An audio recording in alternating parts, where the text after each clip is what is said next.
For my next video, we're going to do saddling. I saddle horses a little different than some folks. There's some good ways to do it and maybe some not so good ways to saddle a horse. So everything that I do, I try to make it the best possible deal for the horse. And I've got two separate horses here. I'm gonna saddle a horse like I would a broke going horse or a horse that I'm preparing to send home.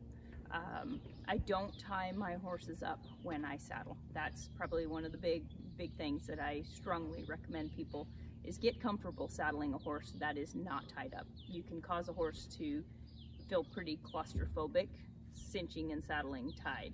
So I'm just going to go about how I do saddling a broke horse.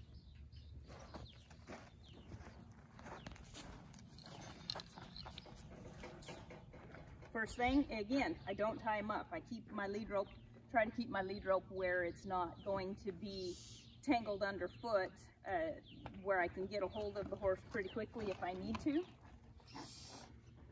I'm gonna help my horse get as balanced as possible. And on a broke going horse or a horse that I'm sending home, I'll saddle from the onside. On my first saddlings and my colts, I saddle from the offside. But I know the horse, as it goes home, it's going to get saddled from this side a lot, so I prepare them for that.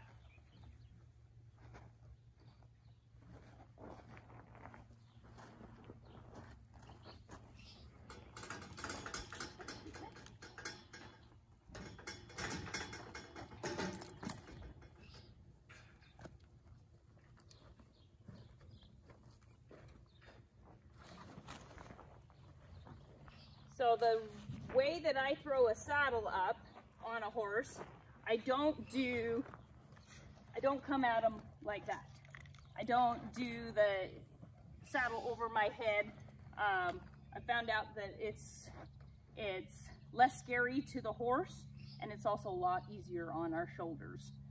If the way that I throw the saddle, I'll set the saddle into my hip here, make sure my horse is prepared. She feels pretty comfortable there. And then I do just a nice swing. Now, when I'm throwing that saddle, what I'm trying to do is I'm trying to take that offside stirrup and just swing it over the horse. I don't want one of these big clunks to where the stirrup on the offside's gonna whack the horse at all. You can do this on 15-hand horse, you can do this on a 16-hand horse. I saddle warm bloods all the time with that. And if I can just get the momentum going there, and I'm not lifting a saddle up over my head. Now I'm gonna go along and check everything, make sure that the mane is not pinching down at the withers.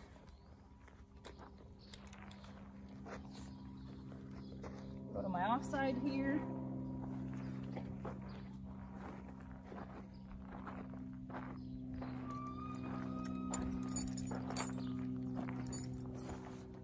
Again. Make sure everything's good there. While I'm over here, I can check to make sure my cinches are going to be where I need them.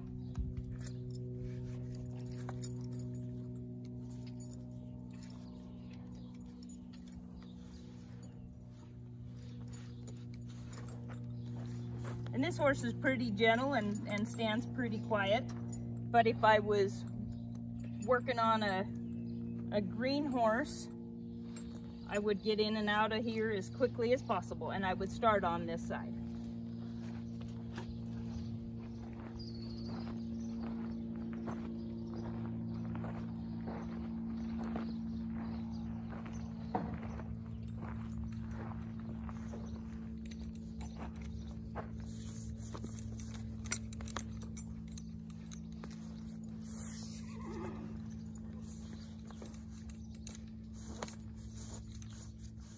Now I only take that just a little bit, just enough to hold the saddle on to start with.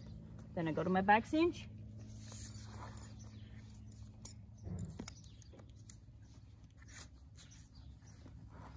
And here's one thing that I see a lot of people do when they're cinching up, is a lot of times they'll grab this and pull back on it. And that's a way to get your saddle tight, definitely. But it's also a way to scare your horse. What I'll take, me personally, I'll pull down and pull up. Pull down on the bottom of the latigo, pull up here. I'll let her sit for a second.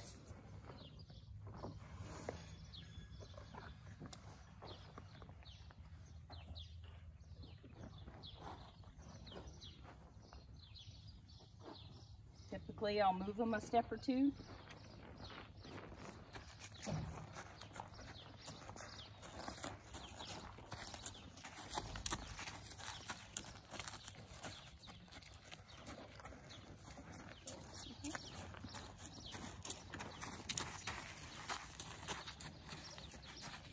And I'll go ahead and finish. Now, if you're somebody that has, you know, weak hands and stuff where you have to pull up there, you could take your forearm and kind of just inch it along. But really, if you do this, and if you do this as the horse is breathing in, you're not gonna be over tightening to the point where it scares your horse. There she is.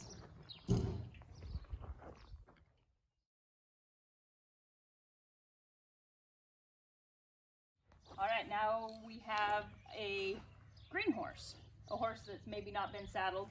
I think he's got 12 saddles on him so far. I'm going to expect a lot less of my horse that's a young horse, and I'm going to prepare them a whole bunch more. So I'm going to let him know that there's going to be stuff coming in here.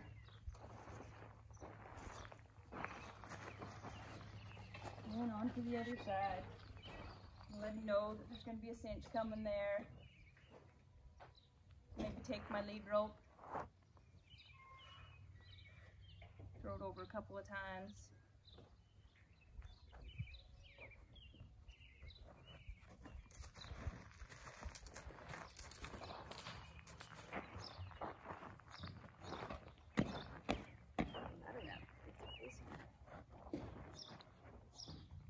And a greener horse, I do everything on the off side to start with, just because I'm going to be over here to let my cinches down, and so it's easier for them to not see me moving back and forth as much. So here, and I'm not going to come at them with the saddle pad or the saddle and, you know, really thump it up there and get them desensitized to it. That's not what I'm looking for. I want it to be as smooth and calm and quiet for them as possible. I'm just going to check out this side too.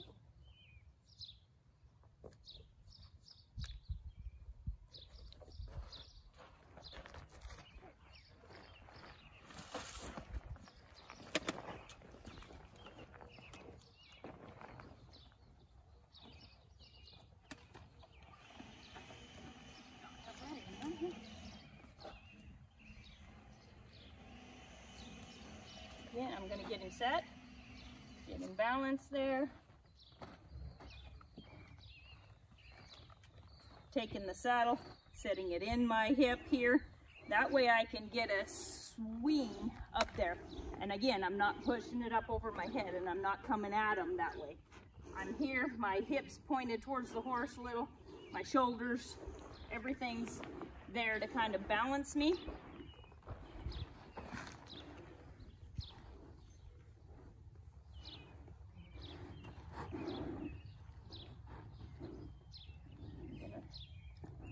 Constantly reassure him that everything's going to be okay. Sorry about that.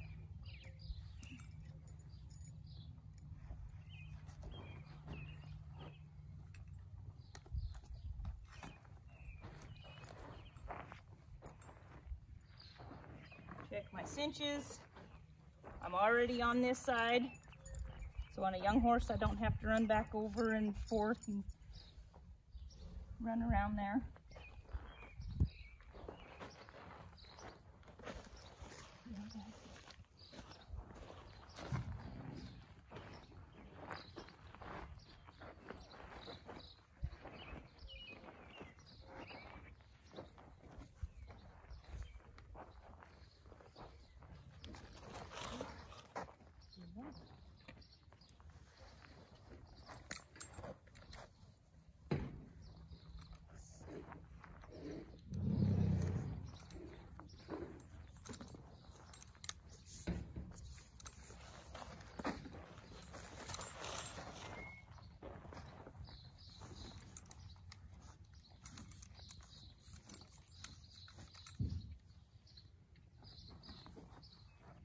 I'm gonna get it just tight enough that I'm committed and it's gonna stay on.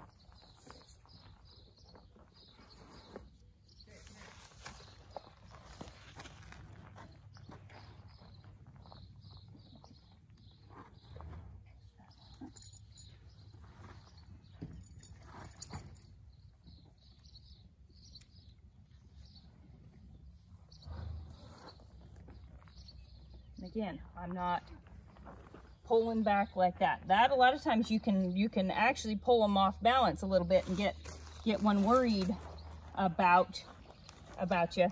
I'm gonna pull down as I pull up. Find a hole.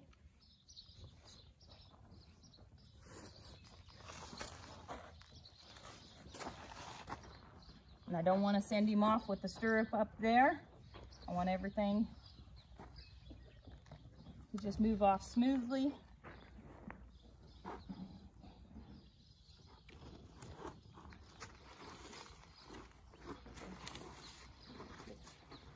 Rather forward steps than backward.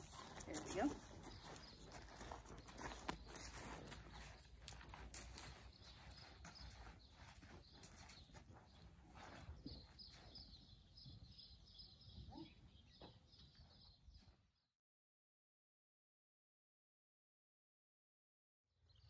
Grab a hold right back there. Stick it into my hip and right underneath my armpit. Swinging up onto a fence a little bit. In the end, it's going to be easier on you. It's going to be easier on your body. It's going to be a whole bunch easier on the horse. So again, I'm holding the offside, stuck into my armpit there, put a little bend in my knee, and swing it over. And what I'm trying to do again with that swing is I'm trying to take that offside stirrup and just kind of gliding over the back of the horse, and then it just sets down where it's supposed to be. And we don't have, when you put the saddle up over your head and put it on the horse, then you kick that offside stirrup down and it, you know, whacks them on the ribs. This is just, it's all there. It just seems to be a whole bunch easier.